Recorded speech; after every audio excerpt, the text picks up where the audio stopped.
Welcome back to Marketplace Wisdom bersama saya Ivana. Dan Fandi. Narasumber kita yang hari ini, biasanya orang tuh kalau kerja kan mulainya dari modal kok. Yang ini dari minus. Nah gimana ceritanya ini? Ya, oke, langsung Bro Chandra. Gimana bisnis apa dan tahu-tahu kok banyak utang? Jadi kita itu memulai dari kebangkrutan, ya kan, yang asalnya itu bisnis keluarga karena salah manajemen, terus dimakan customer, dimakan sales, gitu ya kan. Usaha apa ini? Itu waktu itu aksesoris handphone dan komputer gitu ya kan. Awalnya itu jalan, progresnya sangat bagus sekali gitu ya kan. Karena salah itu tadi akhirnya di tahun 2019 segala sesuatunya itu terjadi yaitu bangkrut itu. Bahkan hubungan keluarga pun sampai pecah gitu ya kan. Berarti udah urusan sendiri-sendiri gitu ya? Betul. Jalan berapa tahun emang usahanya? Sorry. Dari 2013 sampai 2019, 6 tahun. Dan udah menikah? Waktu memulai usaha belum. Tapi di tengah usaha, di tahun 2016 saya menikah dengan istri saya. Lalu apa yang Anda lakukan? Gitu.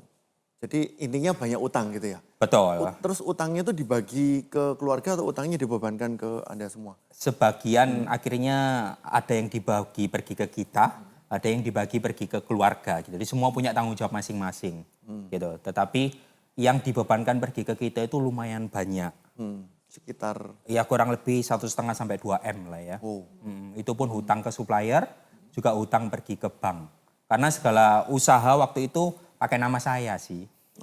Sampai apa ya, kol 5 ya namanya ya, sampai hitam banget namanya di bank.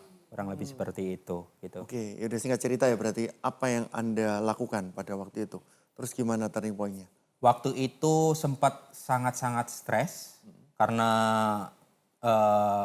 di keluarga juga ada ketambahan di tahun 2019 itu kita punya anak lagi yang kedua gitu ya kan. Jadi beban begitu berat. Sampai ada di satu titik itu kami mau menyerah.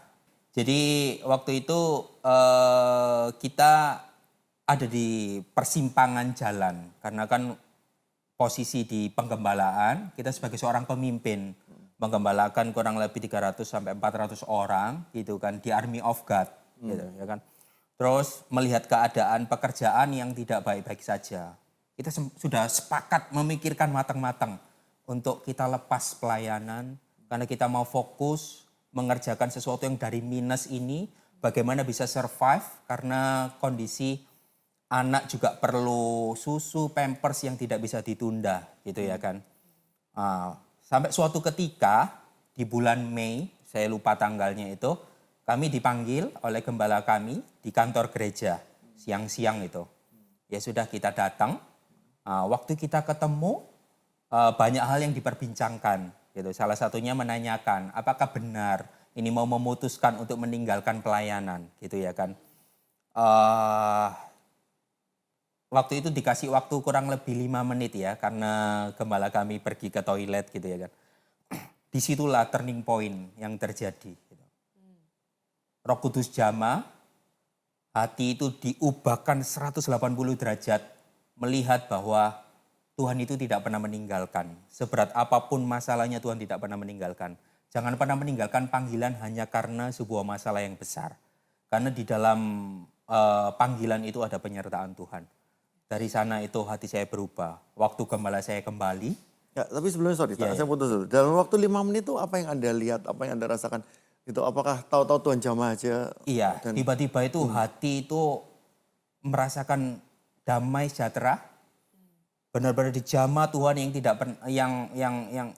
yang luar biasa lah ya waktu itu. Sampai air mata itu saya keluar.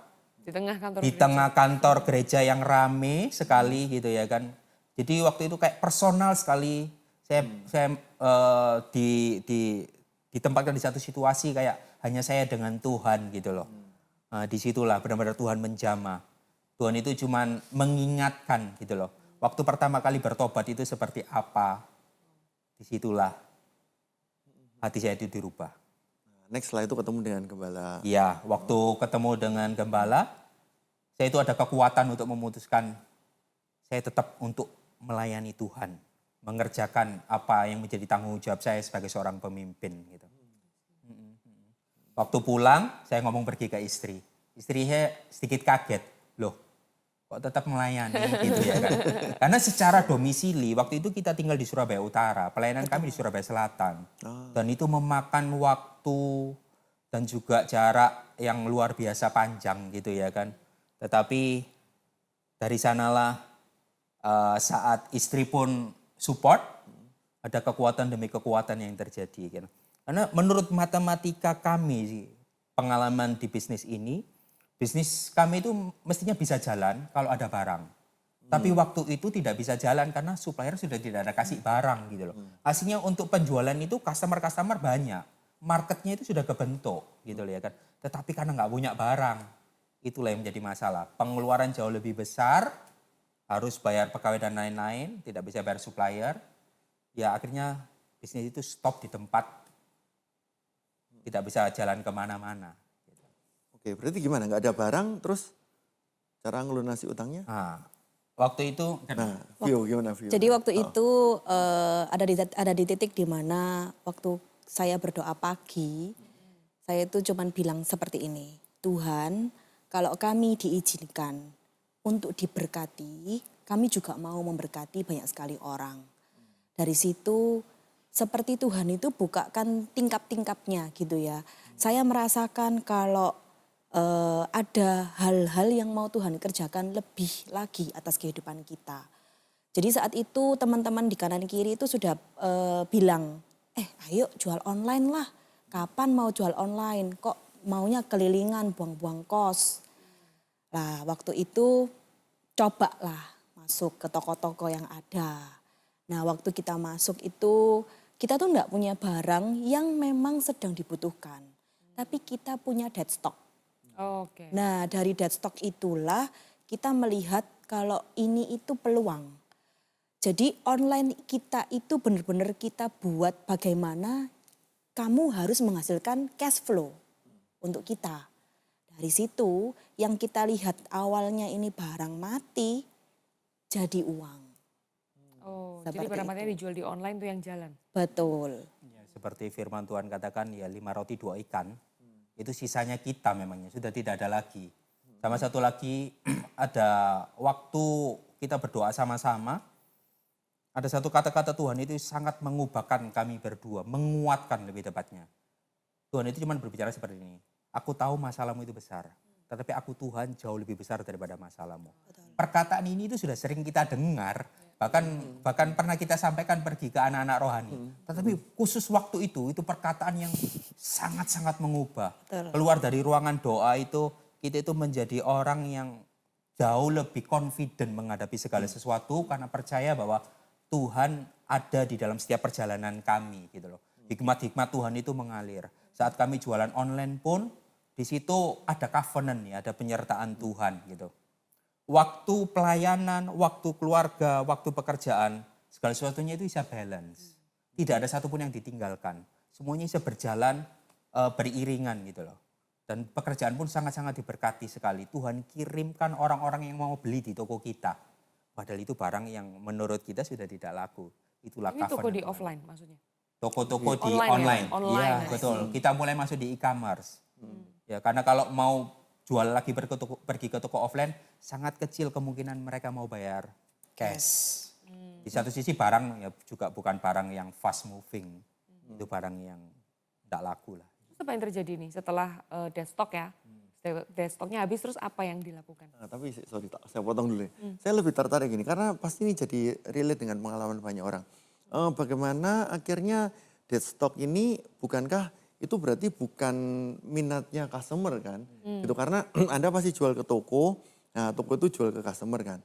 Gitu, barang ini bukan barang yang fast moving, barang yang diminati sehingga toko-toko pun enggan untuk ngambil barang dead stock ini. Gitu, tapi gimana caranya barang dead stock ini ternyata justru malah diminati oleh end user? Ya. Jadi kita sih tidak ada kepikiran sampai ke arah sana ya. Ternyata barang-barang yang kita anggap dead stock, yang menurut toko pun tidak mau ambil, ternyata itu Tuhan buka jalan, ini banyak barang-barang kita itu bisa langsung pergi ke end user. Betul. Karena kebanyakan di e-commerce itu kan langsung pergi ke pemakai. Ya benar. Ya, kita benar-benar, oh ternyata masih bisa ya, masih bisa laku gitu loh. Bahkan sistem manajemennya pun Tuhan kasih clue, petunjuk gitu loh, supaya bisa keluar daripada jerat yang selama ini mengikat kita. Karena kan kalau dari segi bisnis, tidak ada satupun dana yang masuk. Nggak mungkin bisnis ini bisa running dengan kondisi seperti itu. Tetapi dari barang yang ada, kita jual dan itu menghasilkan, dari untungnya itulah kita itu buat bayar hutang, Ya seperti tadi ya, bayar customer dan ngelolanya ya. lain-lain. Iya betul. Jadi pokoknya kan masih ada. Nah, dari sana itulah modal kita untuk bukan lagi beli yang barang dead stock ini, tapi barang-barang yang lagi fast moving, yang lagi dicari orang. Oke, Dari jadi- situlah ada pergerakan di dalam pekerjaan Jadi itu. Tuhan menolong kalian memecah kebuntuan itu kan. Betul, Seperti itu. Jadi akhirnya semuanya serba lancar. Ini sekaligus menjawab pertanyaan Ivana tadi. Ya, yang berikutnya ternyata dari modal yang dead stock itu dia akhirnya membeli barang-barang yang dibutuhkan. moving. Betul. Betul. Jadi kalau boleh saya simpulkan barang dead stocknya itu cukup banyak. Lumayan. Gitu. Sehingga Lumayan. akhirnya ini bisa jadi diputar lagi untuk Betul. barang yang fast moving. Betul. Betul. Terus kemudian saya dengar ada produk viral yang akhirnya itu menjadi titik baliknya. Itu Iya. seperti apa itu? Ya. Jadi waktu Nemunya dari mana ya barangnya? Idenya atau gimana tuh? Ya, jadi waktu itu kita kan masih punya beberapa kontak supplier. Supplier ini itu kan tetap broadcast barang pergi ke kita gitu ya kan. Kita itu lihat, terus di e-commerce itu ada yang tanya, ada yang cari jualan barang A. Terus kita lihat, oh ini ada jual. Cobalah kita order dengan uang kita seadanya itu. Ya kan waktu barang datang kita post, lakunya cepat sekali gitu loh. Dari sana itu gak cuman barangnya yang laku, Tuhan kirimkan customer-customer yang variabel berbeda dari kita pekerjaan yang lama gitu loh. Yaitu mereka-mereka ini ternyata orang yang jualan barang-barang viral, Betul. alat rumah tangga, sama barang-barang unik gitu loh, barang-barang yang lagi dicari gitu loh. Tuhan kirimkan mereka beli, kalau mau order jauh lebih banyak itu seperti apa gitu ya kan.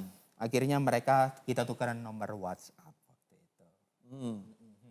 Nah dari sana itu terus Tuhan nggak cuman kasih barangnya itu untuk bisa kita jual, Tuhan juga kirimkan reseller-reseller itu tadi. Oh, oke. Nah, kita itu kenapa kok tiba-tiba bisa terus pekerjaan ini jalan dengan barang-barang yang baru gitu ya kan. Itu karena komunikasi dengan setiap orang-orang, customer-customer itu sangat terbangun. Jadi saat mereka datang kita layani, kita tanya kabar, kita tanya apapun lah ya. Dari sana ada informasi yang sangat berharga. Mereka malah bilang, oh kenapa kok tidak jualan barang A, barang B, yang notabene itu barang-barang houseware, alat-alat rumah tangga.